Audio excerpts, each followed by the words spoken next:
Olá, começamos agora a estudar exemplos de probabilidades invariantes ergódicas. Consideremos primeiro a 10x módulo 1, a expansão decimal. Nós já sabemos que a medida de Lebesgue é invariante e vamos ver que ela é ergódica para a medida de Lebesgue. Então vamos mostrar que todo conjunto invariante com medida positiva tem que ter medida total. Então, seja há um conjunto que é f invariante, é invariante pela transformação 10x módulo 1, com medida de Lebesgue positiva, com comprimento positivo na reta. E vamos usar o teorema de derivação de Lebesgue no caso particular de subconjuntos da reta. Então, o teorema de derivação de Lebesgue, neste caso particular, vai dizer que quase todo ponto de A é um ponto de densidade. Isto significa que o limite, quando o epsilon vai para zero, de qualquer intervalo que contenha o A, contenha o dado ponto A e esteja contido na vizinhança, na epsilon vizinhança de A, tem uma medida relativa que vai para 1 quando o epsilon vai para 0. Quando o tamanho desta vizinhança vai para 0. Então, os pontos do conjunto A, o Azinho, que satisfazem esta relação, são chamados os pontos de densidade de Lebesgue de A. Estamos dizendo que, neste intervalo, o A tem uma medida relativa que é quase igual a 1. Portanto, eu posso fazer essa medida relativa a ser tão próxima de 1 quanto eu quiser, diminuindo o tamanho desta vizinhança. Então, tomemos Azinho, um ponto de densidade de A. Okay? Como os racionais têm medida nula, nós podemos simplesmente assumir que o Azinho não é racional. Okay? Então, nós sabemos que quase todos os pontos de A são pontos de densidade de A, e como a medida de A de Lebesgue é positiva, então eu posso assumir que esses pontos não são os racionais. Então, o A é um irracional que está em A e que é um ponto de densidade. Bom, então eu afirmo o seguinte: eu posso agora arrumar uma família destes intervalos aqui que contém o ponto A e que satisfazem esta relação. Como é que eu faço isso? Bom, eu posso simplesmente tomar a expansão decimal do ponto A. Okay? Vejamos, o A tem uma certa expansão decimal. O A se escreve como, digamos, um certo nm. Estamos no intervalo 0,1, Então, eu posso escrever aqui a expansão decimal de A, em que o nm são algarismos entre 0 e 1, entre 0 e 9, perdão. 0, 1, 0. Tem aqui uma expansão decimal de A. Okay? Isto automaticamente implica que o A tem que estar nestes intervalos. Ele não pode estar nos extremos porque ele não é racional. Okay? Então o A tem que estar entre o nm 10 elevado a m e o nm mais 1 10 elevado a m. Okay? Por causa desta própria expressão. Certo? E como estes intervalos, este intervalo aqui, claramente é um intervalo cujo tamanho, o diâmetro deste intervalo, ele é igual a 1 sobre 10 elevado a m, que vai para 0 quando o m vai para infinito. Então, claramente, eu posso usar estes intervalos para aplicar a propriedade de ponto de densidade para obter esta relação. Tá? Como o Azinho é um ponto de densidade, eu posso fazer isto. E agora observamos que para todo este Jm, qualquer que seja este Jm, o Fm faz o quê? Ele multiplica por 10 m vezes. Então vai levar este intervalinho sobre 0,1. Okay? O FM restrito ao JM, né, é uma reta vertical. Ele faz parte, né, do gráfico de FM, é um dos pedaços do gráfico de FM em JM, que é exatamente uma retazinha vertical que vai deste intervalo no intervalo 0,1. Ok? E observem também o seguinte, se o E e o E' estiverem dentro do JM, então vai acontecer esta relação aqui. Okay? Esta propriedade é crucial no argumento, é conhecida como uma distorção limitada. Tá? Porquê é que isto vale? Né? Porque reparem, como é que eu calculo a medida da imagem? Né? Bom, a medida da imagem, se eu aplicar o teorema da mudança de variáveis, a medida desta imagem, né, vai ser o integral da derivada do Fm sobre E. O teorema da mudança de variáveis em dimensão 1, né? Em vez de usar o jacobiano da derivada, eu vou usar a derivada direta. Mas a derivada de Fm é exatamente 10 elevado a m. Né? A derivada de f é 10, a derivada de f2 é 10 ao quadrado, a derivada de f3 é 10 ao cubo, a derivada de Fm é 10 elevado a m. Então, esta medida aqui, essencialmente, é 10 elevado a m vezes a medida de E.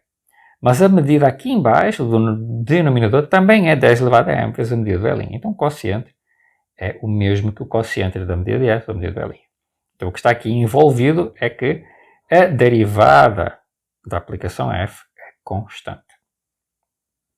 Ok? Este é um caso especial, muito especial, da propriedade de distorção limitada.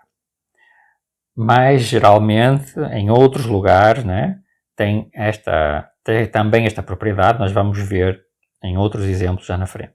Então, se eu fizer agora E como sendo o conjunto A intersetado com o JM e o E' como sendo o JM, okay, já são dois subconjuntos, né, do JM, nós obtemos que este quociente, então, coincide com o quociente das imagens, FM, mas a mésima imagem de JM é o intervalo 0,1. Portanto, isto aqui vale 1, eu posso retirar o denominador. Isto aqui é 1.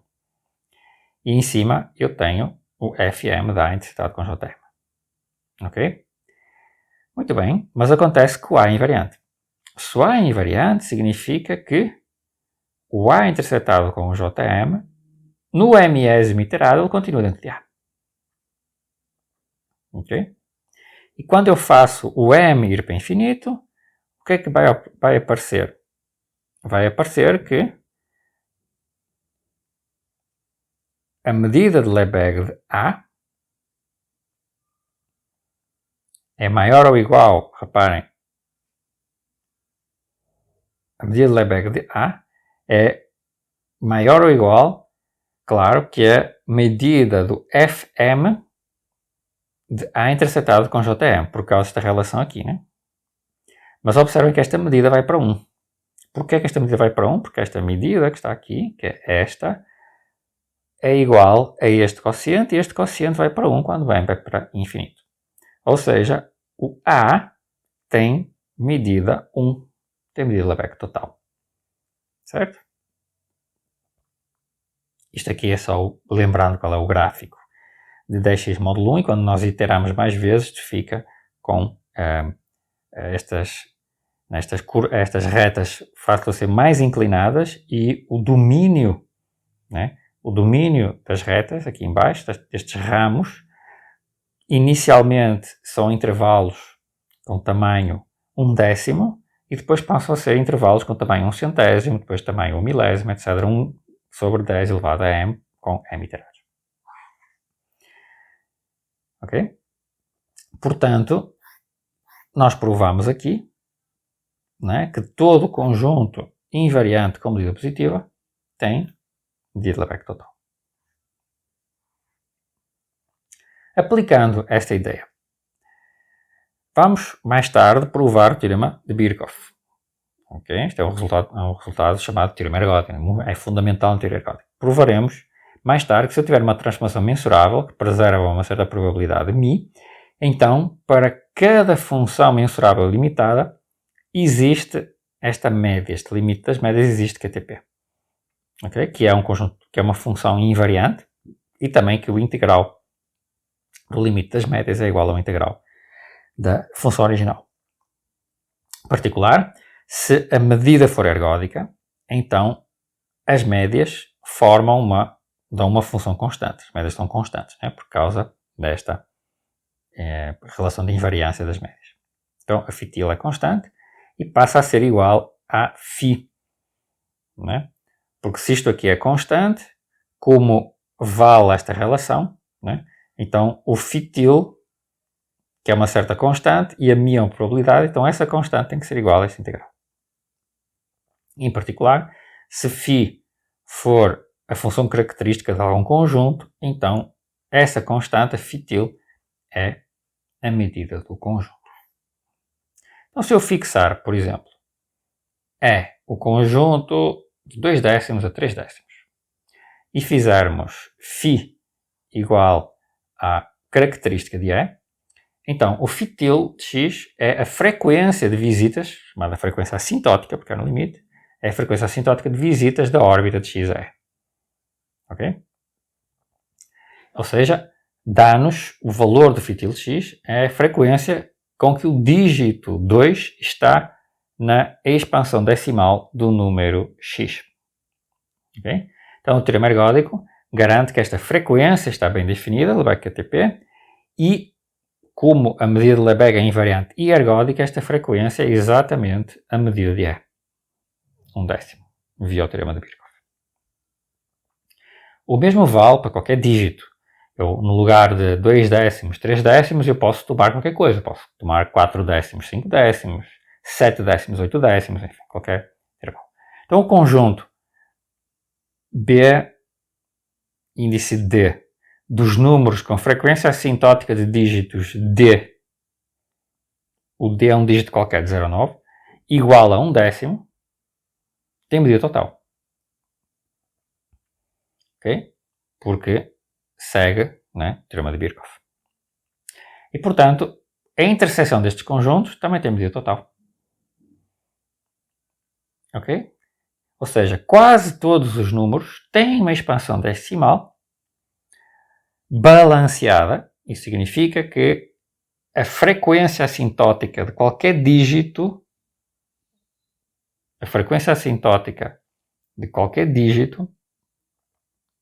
é exatamente 1/10. Okay? É o que isto aqui está dizendo, né? Okay? Mas acontece que o mesmo vale para qualquer sequência finita de L dígitos. Se eu tomar os intervalos agora diádicos, né? Mas não é bem diádico, mas com 10, né?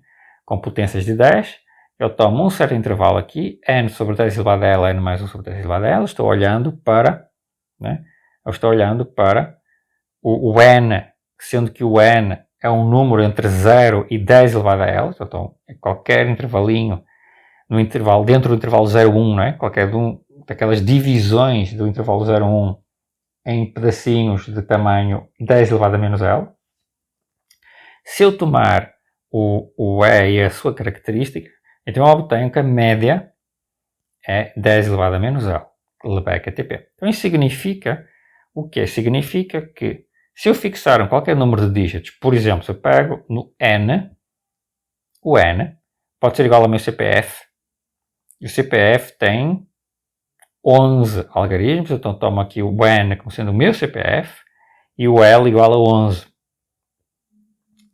A frequência de visitas ao E é a quantidade de vezes que numa expansão decimal do ponto x vai aparecer o meu CPF. Né? O meu CPF tem que aparecer no início, ele pode aparecer alguns lá para baixo. Né? Lá na expansão decimal aparece o meu CPF lá. Então, sempre que aparecer o meu CPF, eu vou ter uma visita a este conjunto E quando eu iterar pela transformação de x módulo 1. Né? Pode demorar muito tempo. Ou pode até não acontecer, né? Nunca aparecer o meu CPF. Mas o que diz o teorema ergódico é que média da frequência de visitas a este conjunto é sempre 10 elevado a menos L, Lebesgue-QTB. Então, no exemplo que eu estou construindo, N é o meu CPF, L é o 11, que é o número de dígitos, então a frequência é 10 elevado a menos 11, é positiva, Lebesgue-QTB. O que é que isso significa? Significa que quase todos os números no intervalo 0, 1 vão ter o meu CPF, vão ter o meu CPF na sua expansão decimal, né, com a frequência positiva, 10 elevado a menos 11. Portanto, o meu CPF vai aparecer não só uma vez, mas vai aparecer infinitas vezes nas expansões decimais de quase todo o número no intervalo 0, 1. E é óbvio que o exemplo com o meu CPF é completamente, né, apenas um caso particular. Pode ser o CPF de qualquer pessoa, pode ser, de fato, qualquer sequência finita de dígitos. Vocês escolhem uma sequência finita de algarismos, uma sequência finita com números 0, 9, uma sequência finita, pode ter 500 números, tá? Fazem L igual a 500, põem aqui o N correspondente a essa sequência finita que vocês pensaram, e vai aparecer aqui fitil igual a 10 elevado ao menos L. Lebesgue-QTB. Então, quase todos os números no intervalo 0, 1 têm uma expansão decimal em que essa sequência finita de dígitos que vocês pensaram vai aparecer infinitas vezes. Ok? Certo? Então, de novo, a frequência de dígitos para quase todo ponto é a mesma que obteríamos se escolhêssemos os dígitos aleatoriamente com probabilidade uniforme de 1/10 para a escolha de cada dígito. E cada escolha independente das outras. Que isto ocorre para as órbitas de uma transformação bem definida e simples como o dx módulo 1 mostra que a dinâmica desta transformação tem muita aleatoriedade dentro dela. Diz que a dinâmica é caótica em muitos trabalhos de propaganda da área de sistemas dinâmicos de teoria ergódica. O mesmo argumento funciona se eu trabalhar com bx módulo 1. Ou seja, em vez de eu trabalhar com base 10, eu trabalho na base B qualquer. Okay? Nós também sabemos que ela preserva a medida de Lebesgue e também podemos verificar que ela é ergódica para a medida de Lebesgue. A medida de Lebesgue não só é preservada, como é também ergódica. Os argumentos são exatamente iguais aos que nós vimos no caso particular de B igual a 10. Interceptando todos estes conjuntos de medida Lebesgue total obtidos para B igual a 2, para B igual a 3, para B igual a 4, para B igual a 5, para B igual a 6, etc. Para todos os números inteiros B maior 2 que 2, obtemos um conjunto de medida Lebesgue total, que é uma interseção enumerável de conjuntos de medida 1. E provamos o chamado teorema de Borel. Quase todos os números são normais em relação à medida de Lebesgue. Porquê? Bom, dizemos que isso é uma definição, o número é normal se os seus dígitos em qualquer base inteira B maior do que 2, se os seus dígitos são uniformemente distribuídos. No sentido de que cada sequência finita de L dígitos na base B aparece com uma frequência assintótica B elevado a menos L. A prova que nós acabamos de ver deste resultado não é construtiva, e assim ela não fornece um único exemplo de número normal. Okay? Um problema em aberto ainda hoje, extremamente elegante, e aparentemente muito difícil, porque ainda está em aberto, é responder a esta questão elementar que qualquer criança pode fazer. O número π, o número e, o número raiz de 2 ou o número logaritmo natural de 2 são normais? Ainda hoje ninguém sabe. Okay? E não se sabe sequer como começar a atacar a questão. É muito interessante perguntar, vamos olhar de novo. O que é que significa dizer que estes números são normais? Significa dizer que, por exemplo, se o π fosse normal, então, na expansão decimal dos dígitos de π, eu devo encontrar qualquer sequência finita de dígitos com uma frequência proporcional ao número de dígitos. Se eu considerar L dígitos, eu devo encontrar essa frequência na expansão, essa sequência na expansão decimal de π com frequência 10 elevado a menos L. Frequência assintótica 10 elevado a menos L. Ok? Alguns números que nós sabemos que são normais em certas bases. O número de Chapernaun, que é obtido concatenando os números inteiros consecutivos, ou seja, é 0,1, 2, 3, 4, 5, 6, 7, 8, 9, 10, 11, 12, 13, 14, 15, 16, 17, etc. Depois 20, 21, 22, concatenando tudo isso. Este número é normal na base 10, mas não sabemos se ele é normal em outras bases. Outro número, constante de Copeland-Herdós. Fantástico, extraordinário, obtida concatenando os números primos consecutivos, 0,2, 3, 5, 7, 11, 13, 17, 19, 23, 29, 31, 37, 41, os números primos consecutivos concatenados. Este número é normal na base 10. Foi provado por Copeland-Herdós em 1946. Os mesmos Copeland e Herdós mostraram que se concatenarmos os números primos consecutivos escritos na base B, 0,P1, P2, P3, etc., concatenando na base B, obtemos um número que é normal na base B. Okay? Observe que o conjunto de todos os números cujos dígitos na base 10 não contém o dígito 5 é um conjunto não enumerável de números que não são normais. Portanto, o complementar do subconjunto dos números normais é complicado, ele é um conjunto não enumerável. Então, acredita-se que π raiz de 2 é o logaritmo natural de 2 sejam normais em todas as bases, devido à esmagadora evidência numérica. Portanto, usando computadores, vários pesquisadores e mesmo amadores, né, sem qualquer ligação à universidade, centros de pesquisa, testaram a normalidade destes números, usando trilhões de dígitos em muitas bases de numeração diferentes. Mas isto não é uma prova, né? Portanto, isto, de fato, é usado para testar, inclusive, a velocidade dos computadores e para testar os algoritmos, mas não é uma demonstração. Ok, então eles parecem que são de fato normais. A distribuição dos dígitos, quando vocês calculam trilhões de dígitos em bases distintas, de fato, ela parece bem uniforme, mas isso não é uma prova. Ok? Antes de vermos os próximos exemplos, eu gostava de comentar o seguinte. Em particular, imaginemos que se eu pegar um número normal, por exemplo, eu sei que este cara é normal na base 10. Né? Então, se eu pegar em qualquer sequência de algarismos, por exemplo, o meu CPF, né? Então ele vai aparecer aqui, né? E vai aparecer aqui com uma frequência positiva, vai aparecer infinitas vezes. Mas isso vale para qualquer sequência possível. Portanto, imaginem que vocês pegam num livro qualquer e escolhem o livro que vocês prefiram. Literatura. Pegam nas letras, na sequência das letras desse livro, ok? E cada letra vocês traduzem para um número, de acordo com uma certa tabela. O A pode ser o A maiúsculo, pode ser 1, o B maiúsculo pode ser 2, etc. Né? Depois o A minúsculo é um outro número, etc. A vírgula, ponto e vírgula, etc. Vocês traduzem toda a sequência dos caracteres desse livro em números. Obtêm uma sequência finita de números. Escrevam essa sequência finita como uma sequência de algarismos baseada numa sequência finita. Então, essa sequência finita que vocês obtiveram no livro favorito de vocês vai aparecer neste número infinitas vezes.